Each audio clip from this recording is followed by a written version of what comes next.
All right, let's dive right into this explainer. Today, we are looking at a really fascinating text that breaks down a deeply personal, totally unmediated framework for experiencing faith and Scripture. Essentially, it's about stripping away all the bureaucracy of belief. If you've ever felt kind of disconnected while trying to read sacred texts, or you're just curious about how different people structure their spiritual communication, you're going to find this incredibly interesting.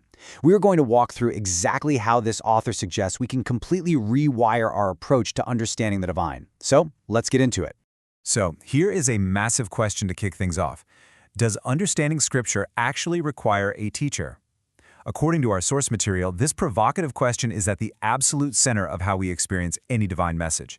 Now, for basically all of human history, the default answer has been a resounding yes. We've built massive institutions on the idea that we absolutely need scholars and experts to translate these profound mysteries into something regular people can digest. But the text we're looking at today, it challenges that completely. It actually argues that inserting a human translator between you and the divine fundamentally alters the message you're getting. Okay, so where do we even start?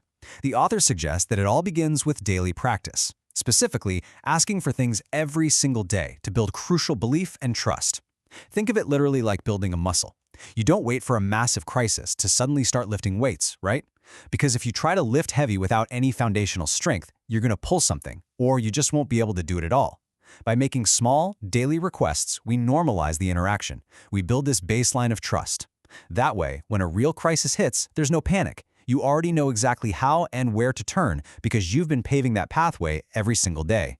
And this perfectly illustrates the source's core critique. Think about the traditional route for a second. When you rely on human explanations, you're getting their interpretation, complete with all their personal biases and flaws. We so often end up judging the person giving the lecture, getting totally distracted by their delivery or their negativity, instead of actually focusing on the message.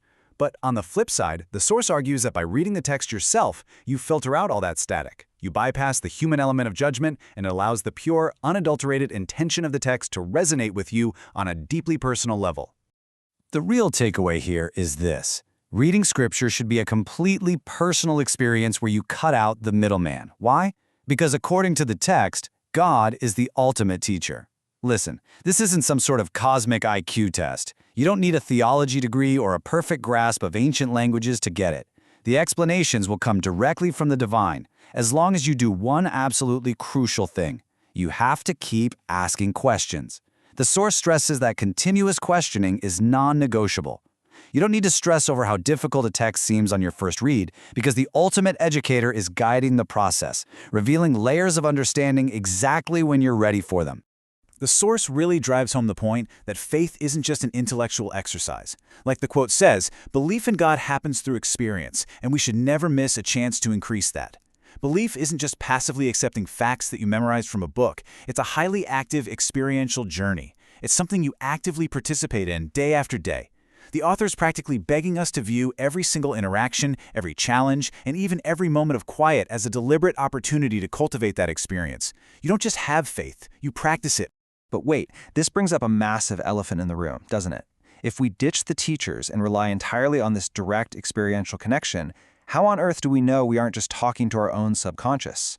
I mean, have you ever thought about that? When you have a sudden realization during prayer, is that the divine speaking, or is that just your brain connecting the dots in the background? It is a totally valid skepticism. And what's great is that the source actually acknowledges this exact dilemma head-on, which makes the framework they propose next all the more fascinating. To tackle that skepticism, the author introduces this brilliant, highly relatable analogy. They map out the hierarchy of divine communication by comparing God to a corporate CEO. Imagine a massive, global, multinational corporation. If you're an entry-level employee in a tiny regional office, you don't just waltz into the CEO's corner office. And you definitely don't expect the CEO to text you back about your weekend plans, right? The author suggests the universe operates on a very similar, highly structured principle. There is an ultimate authority, but the communication from that authority does not happen through casual, everyday banter. So in this cosmic hierarchy, we're down at the bottom, sending our requests up the chain. And the CEO, God, hears these requests perfectly. There's no middle management losing your paperwork here. But because a perfect, comprehensive system is already in place to handle the logistics of taking care of us, there's absolutely no need for individual chit-chat. So how does the reply actually come? It comes as a broadcast. Everything the ultimate authority has to say is broadcast universally around us, all the time, through nature and through Scripture. It's not a private phone call to your specific extension, it's a universe-wide transmission available to literally anyone who decides to tune in. This framework really highlights the sharp contrast between normal human conversation and prayer, specifically Islamic supplications, which are known as du'as. In human chit-chat, we absolutely expect a two-way verbal reply. We ask someone how they're doing, and we expect words back. But prayers, they are distinctly different. They are highly focused requests for action, not an invitation for a casual chat. We don't ask the divine how things are going up there. We state our needs, we express our gratitude, and we request intervention. Because we understand the nature of this cosmic CEO, we expect action to manifest in our environment rather than a spoken sentence in our ear. Okay, so if God is sending this massive broadcast instead of a personal text message, the source suggests we have to look inward to decode it. This is where things get super practical. If the answers aren't going to be spoken into our ears, how do we tune our personal receivers to actually catch the transmission? The text points us toward three profound internal mechanisms that every single one of us already possesses: our intuition, our capacity for universal love, and our internal sense of moral judgment. These are the built-in tools we use to decipher the broadcast. And this perspective leads to a pretty wild and honestly kind of relieving realization about our inner monologue. The author writes that God doesn't talk to us directly with words, and straight up admits that those conversational ideas in our heads are absolutely from our own subconscious. It's a deeply grounding way to view things. The author's being remarkably honest here, conceding that our human brains are just incredibly complex. So, all those chatty, specific, full-sentence dialogues you hear in your head while reflecting, yeah, the source says that is just your own subconscious processing things. And that's okay. So if the literal words in our heads are just us, true divine communication has to bypass words completely.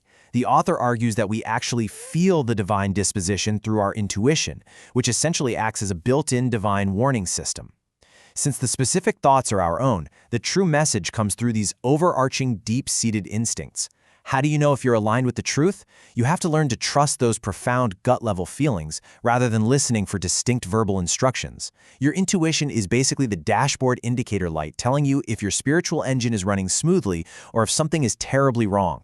Which brings us to this really beautiful concept. God's love is absolute and universal.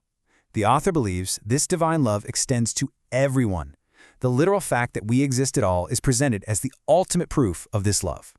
If it wasn't absolute, the system would just erase us. Therefore, when we feel a profound lack of love or when we get bogged down in deep negativity, it's not a punishment from above. It is a human failure. We're failing to love ourselves or each other. And when you feel that intense guilt or negativity, that is your intuitive warning system going off, alerting you that your actions are totally out of alignment with that universal broadcast of love. And the author actually grounds this whole cosmic CEO framework right in Islamic scripture, citing chapter 42, verse 29 of the Quran. This verse highlights the vast systematic nature of the universe, the heavens, the earth, and the creatures scattered all throughout them. It perfectly backs up the author's main thesis. There's a grand, highly structured system already running to take care of us. The ultimate authority doesn't need to micromanage our daily conversations because the system itself, nature, existence, our intuition, that is the message. And, as the verse concludes, that ultimate authority always has the power to bring it all together. So as we wrap up this explainer, I want to leave you with this final thought to chew on.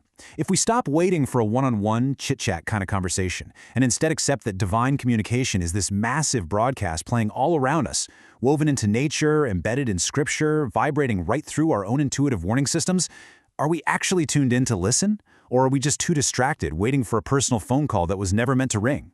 It's a massive shift in perspective. Think about that today and see how it might just change the way you read, interpret, and experience the world around you.